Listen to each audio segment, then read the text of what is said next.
Asking question is an art in English. अंग्रेजी में प्रश्न पूछना एक कला है, और जो इस कला को पहचान जाता है, जान जाता है, समझ जाइए वो इंग्लिश बोलना सीख जाता है, इंग्लिश में बात करना सीख जाता है, और जीवन में वो बहुत बड़ी तरक्की पाता है।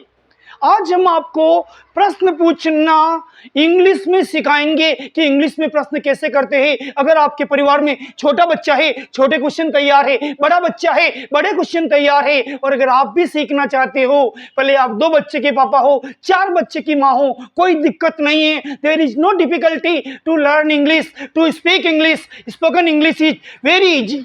एक बार वीडियो को पूरा देखिए, अगर पसंद आए तो लाइक और शेयर करना, नए हो तो सब्सक्राइब करना, अन्यथा आप बीच में स्किप कर सकते हो। पहला प्रश्न, तुम क्या कर रहे हो? What are you doing? इसमें क्या है, देखिए क्या को कहते हैं व्हाट, पीछे पीछे हो आ रहा है तो आर हेल्पिंग वर्ब होगी, तुमको कहते हैं यू, और कर रहे यानी doing. What are you doing? What are you doing?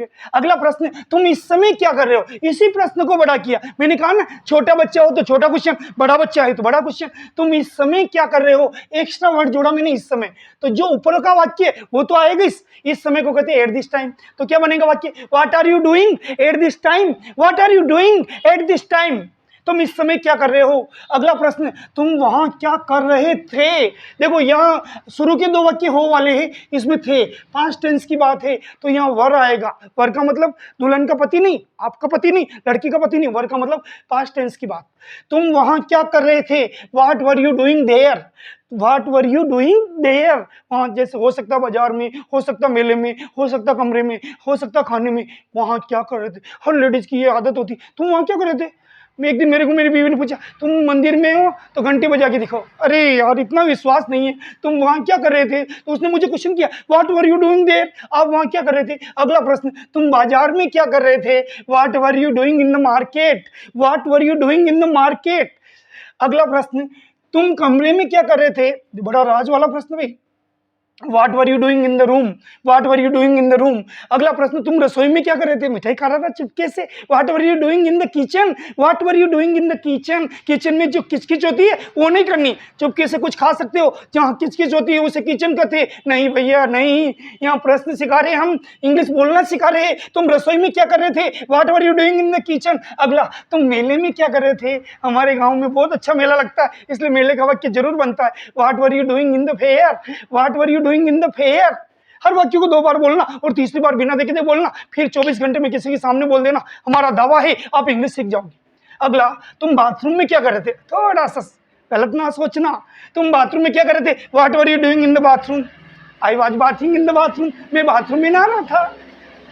ठंडे ठंडे पानी से नहाना चाहिए, गाना आए ना आए गाना चाहिए, इंग्लिश जरूर सीखनी चाहिए। तो what were you doing in the bathroom? अगला, तुम क्या सोच रहे हो? वापिस वर्तमान काल का प्रेजेंट टेंस के वाक्य आगे, व्हाट आर यू थिंकिंग? इंसान की आदत होती है किसी को गुमसुम देखता है, तुम क्या सोच रहे हो? तुम किसके बारे में सोच रहे हो? तुम मेरे बारे में सोच रहे हो? तुम मेरे पापा के बारे में अरे यार, इंसान सोच भी नहीं सकता क्या? What are you thinking?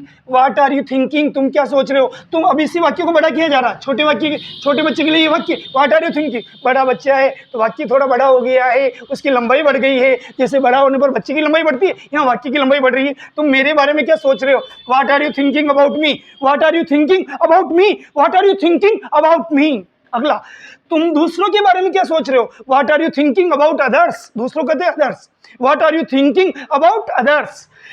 अगला, तुम मेरे परिवार के बारे में क्या सोच रहे हो? What are you thinking about my family? What are you thinking about my family? What are you thinking about my family?